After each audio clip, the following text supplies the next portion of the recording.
Le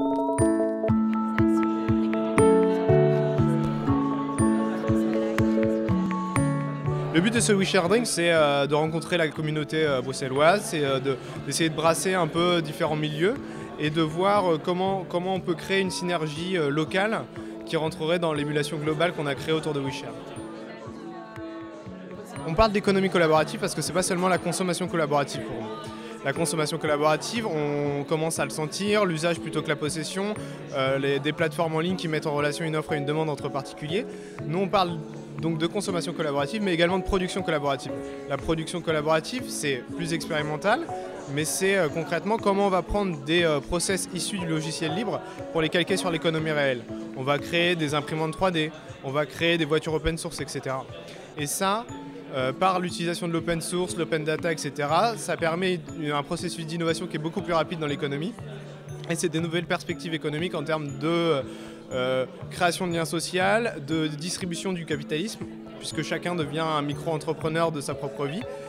Et donc des nouvelles perspectives d'épanouissement personnel. Donc non, ce n'est pas forcément une tendance sur un mode de consommation bobo. C'est quelque chose de beaucoup plus global. Enfin, si on reprend des exemples très concrets, il y a 10 ans on achetait des CD. Aujourd'hui on est un peu dans les mêmes dynamiques autour de la mobilité, autour de la voiture, autour de l'hébergement, etc. Et je pense que c'est une vraie trame de fond qui est en train de traverser la société et qui va révolutionner pas mal de choses. On ne peut pas dire que posséder c'est dépassé. Maintenant je pense qu'on a trop de choses qu'on possède à cause de justement le fait de vouloir toujours trop acheter. Et je pense que cette société de consommation va doucement être dépassée par justement le fait de on a une échelle qu'on utilise une fois par an, pourquoi pas partager ou donner son échelle ou prêter son échelle à son voisin qui n'en a pas. Et c'est ça la valeur ajoutée, je pense, de la collaboration.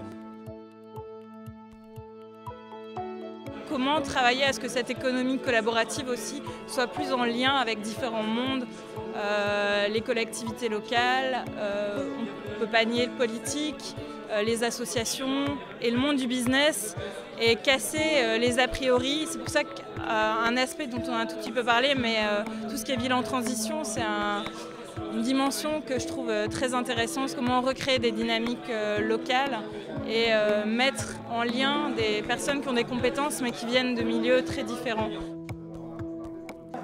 L'aboutissement, c'est de porter un projet pour les autres et de s'occuper, je pense, du bien commun.